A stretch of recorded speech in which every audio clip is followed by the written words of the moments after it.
Welcome to NWA Powerrr, I believe Season 7, Episode 1, After Hard Times 2. I'm sorry this is late. I wasn't able to see it before, but I have now seen it. And I gotta tell you, this is a good show. This is good. Now, opening match. Colby Corino and the Fixers versus OGK and Victor Benjamin. Now, I believe Victor Benjamin is from ROH. And he's another person who has gone from ROH and is trying to find a home for himself. I'll give you this. It was a good match for what it was. And the heels win. Colby Corino got the pin on Victor. Now, what does that mean in the long run? Don't know yet. I have no idea what this means with the ROH people coming into NWA being seen on tapings, and maybe a few will stay. I don't even know if OGK has been signed. I don't even think they are. I think, just like I've always said, these guys come in, they do some tapings, they're gone for a little while, they come back again, they do some more tapings, there you go. You don't know.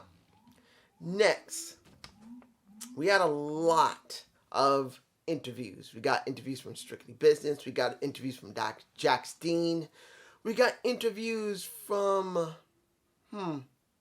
I'm going to leave the interviews because I still don't know what's going to happen with NWA USA. Now, I do want to say this. This was included in the show.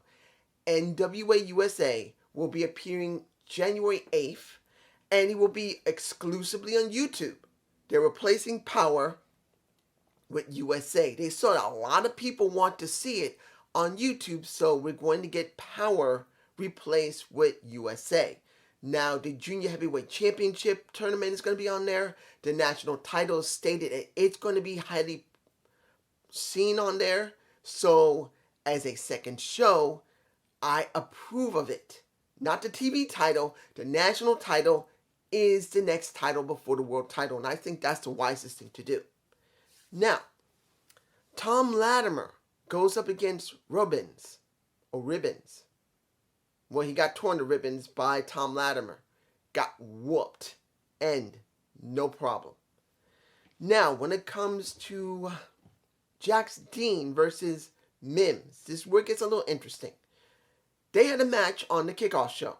Jax Dean lost because of Anthony Mayweather, the former Crimson. I believe he's going to go by Anthony Mayweather from now on. And now Crimson might not be used anymore.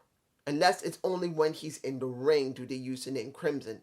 So Anthony Mayweather may be what he's going to go with going into 2022. I don't know. But Mims and Jax Dean had a good match. And the stipulation here is that he wanted Mims. Billy wasn't willing to give it to him. So he put a shot up for the world title to get a shot at Mims because he wanted to get back for that. He won the match. Wasn't a surprise. It happened. Now, a match that I didn't understand much because, well, I did not see it because it was probably on the kickoff show. And this is Paula Blaze versus Genocide. Due to the fact that she got her shot. She got a title match against Camille, but due to some type of problem, she couldn't do it. Now, she wanted to make Blaze understand what she was going to get. So they have their match. I'm a little confused. What exactly are we doing here? Did she mess up the match trying to get Camille? Did she lose a title shot? As far as I understand, she hasn't. She was just told you can't do it now. So I'm confused. And then Natalya, what is her name? Natalya, Navonich, I believe. Cute girl, huge tits, not being disrespectful. That's what she's showing. Mind you, understand, when a wrestler is willing to show an accentuation of themselves, they're doing it on purpose. They're not doing it because, well, there's just a lot of it there. No, if they accentuate their chest, that woman wants people to know, yeah, she's a big, strong woman with a great rack. Look at me. That's what she's showing. So Natalya, I don't know why she came out. Does this mean she's working with Blaze? Does this mean that she's going to work with Genocide now because she fought against Blaze? I don't know. And commentary made it very confusing.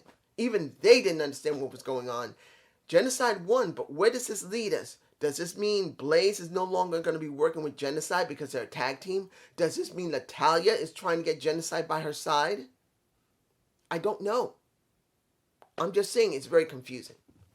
Now, another thing that was confusing was the interview between the Hex, La Rebellion, and Homicide, who did have a match on Hard Times 2. Why are they all there? Why? Why was the Hex there in total? I can understand Marty Bell being there. Unless Allison Kay is dating one of those three guys. Why? Why is she there? She doesn't seem she's dating any one of them. I can understand Marty Bell being there. She didn't need to have Allison Kay there. That's all about Latino people there. Because sometimes they like to do that. They like to make this all about the Latinos. But I don't understand what that was all about. You could have just had this segment with the Hex by themselves talking. You could have had the Rebellion and Homicide by themselves. That would make sense. But this, putting them all together, felt like a cluster.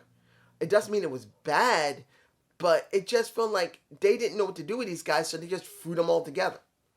I'm just saying, it wasn't bad, but it just felt, why? Scion had a moment with the Tyrus crew. And here's the thing. He thanked Tyrus for the match. And he says that he's the son of a former world heavyweight champion of NWA. So he says, I want a rematch. Let me crank this back. He said, there's no guarantees. And just because I am the son of a former NWA champion does not mean I get privilege. I thank you for this, but I want a rematch. I will be willing to do whatever it takes to get it. Tyrus is going like, anything? He says, yeah. And then he's about to talk to Idol, and Idol says, let's wait. And they're going to wait. My guess is the mask. That's what I think. The mask must come off Scion. The question is going to be who's under the mask. I'm just saying. Finally, the Brits are back. And this is about British invasion.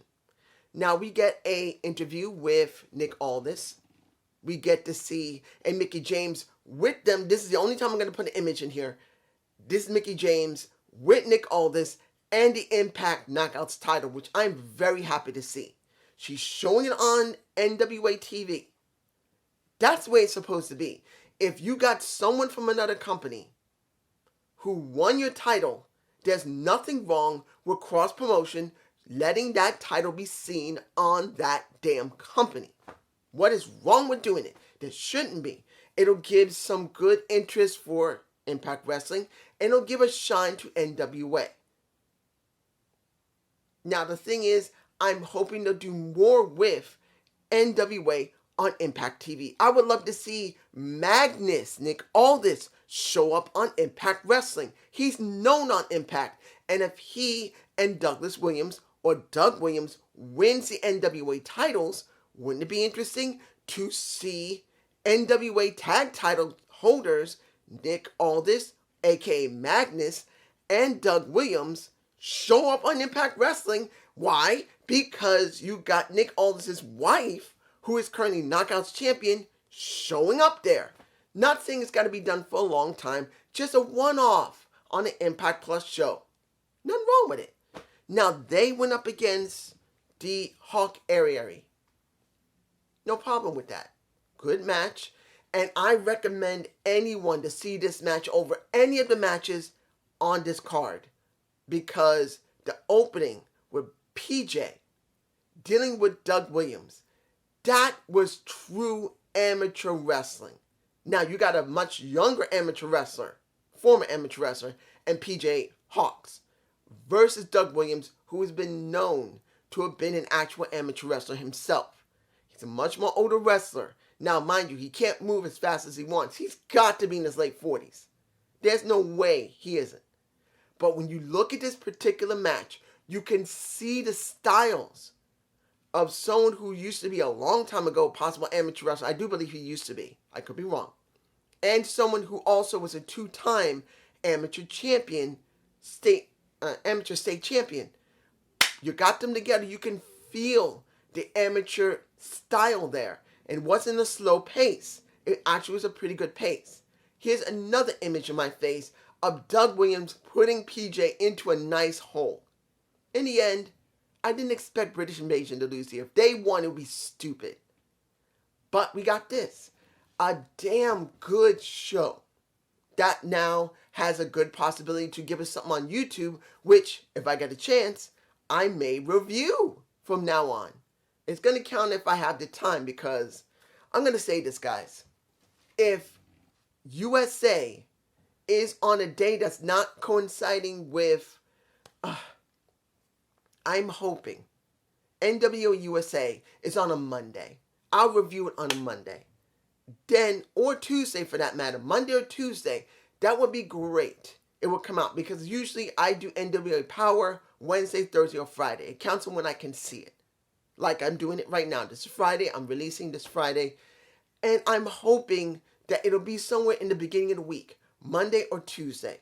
That's what I'm hoping for. That's what I'm begging for. So I'll have content for Monday or Tuesday. Then, counting if I can see Powerrr, it'll hopefully be on Wednesday or Thursday or Friday.